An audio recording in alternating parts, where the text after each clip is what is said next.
Assalamualaikum warahmatullahi wabarakatuh. Saya pribadi Setianto mewakili tim kami menyampaikan materi statistika ekonomi dan bisnis untuk topik pengujian hipotesis, suatu bentuk inference yang lain dari sebelumnya, yaitu pendugaan interval.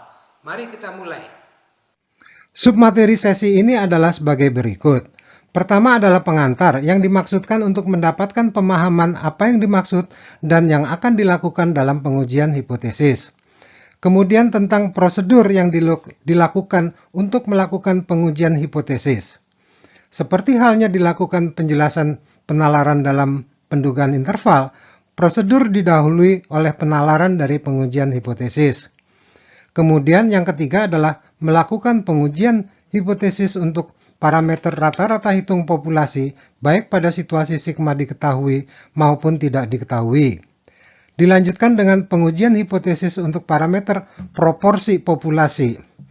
Anda tentunya dapat melihat kemiripan aktivitas pembelajaran pada sesi ini dengan pembelajaran pada pendugaan interval parameter populasi terdahulu.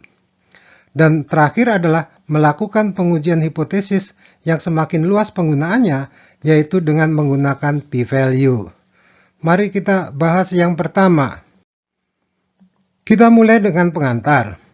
Sesuai dengan namanya, kita akan menguji keabsahan dari pernyataan tentang sebuah parameter populasi, tentunya berdasarkan hasil sampel. Misalnya, pernyataan itu adalah bahwa rata-rata isi botol adalah tidak kurang dari 170 ml, atau bahwa proporsi yang menyukai aroma baru adalah lebih dari 0,6, atau bahwa rata-rata berat ternak A sekurang-kurangnya adalah 5 kg lebih berat daripada rata-rata berat ternak B, atau bahwa proporsi yang menyukai aroma A adalah sama dengan proporsi yang menyukai aroma B.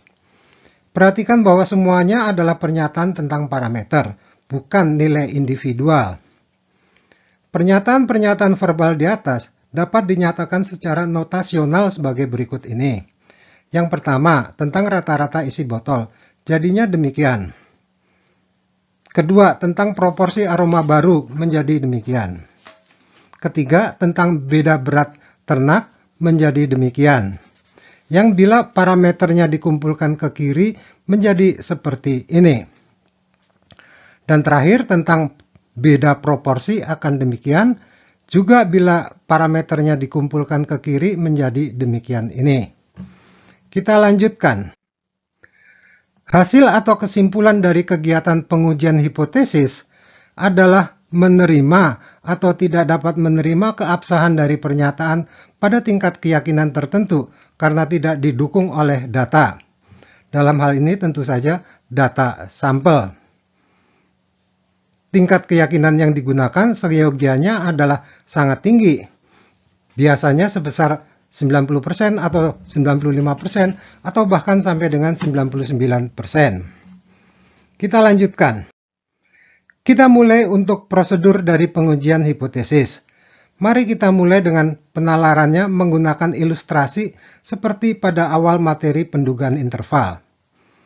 Ada pernyataan bahwa rata-rata populasi untuk sebuah distribusi, katakanlah X, disebutkan sebesar 160. Sementara ini, misalnya deviasi standarnya diketahui yaitu sebesar 50. Jika pernyataan tentang rata-rata hitung itu benar, maka sampel random sebesar 25 akan menghasilkan distribusi sampling tentang rata-rata sampel dengan expected value dari X bar-nya sebesar 160 dan deviasi standarnya sebesar 10. Maka, berdasarkan pemahaman tentang distribusi sampling beserta central limit theorem, 95% dari berbagai kemungkinan sampel akan mempunyai X bar yang berkisar antara 140 sampai dengan 179,6 karena akan tersebar dalam rentang plus dan minus 1,96 deviasi standar distribusi sampling tersebut, sebagaimana yang ditunjukkan oleh gambar ini. Skala 1,96 dalam Z menjadi sebesar 19,6 dalam skala X bar untuk kasus distribusi ini. Plus dan minus 19,6 dari 160 menghasilkan rentang X bar tersebut. Maka, apabila sampelnya menghasilkan rata-rata kurang dari 140,4 atau lebih dari 179,6, kita meragukan bahwa sampel tersebut telah diambil dari populasi yang dimaksud di atas, yaitu dari populasi dengan rata-rata 160. Lebih boleh jadi, sampel itu telah diambil dari populasi yang lain, yang rata-ratanya bukan 160. Dengan demikian, maka kita tidak sepakat dengan pernyataan bahwa rata-rata populasi itu adalah 160, karena pernyataan itu tidak didukung oleh data dari sampel. Penyepakatan itu pada tingkat keyakinan sebesar 95%. Artinya, kita menyadari bahwa cara kita berkesimpulan itu mengandung risiko salah, namun risiko salah tersebut adalah sebesar 5%. Penalaran barusan akan diformulasikan dalam tahapan pada lembar berikutnya. Mari kita saksikan. Langkah-langkah penalaran berdasarkan konsep distribusi sampling tadi disajikan dalam gambar berikut ini. Nomor dengan warna merah sesuai dengan langkah-langkah yang dilakukan. Jadi, langkah-langkahnya adalah: pertama, tetapkan pernyataan tentang nilai parameter yang akan diuji.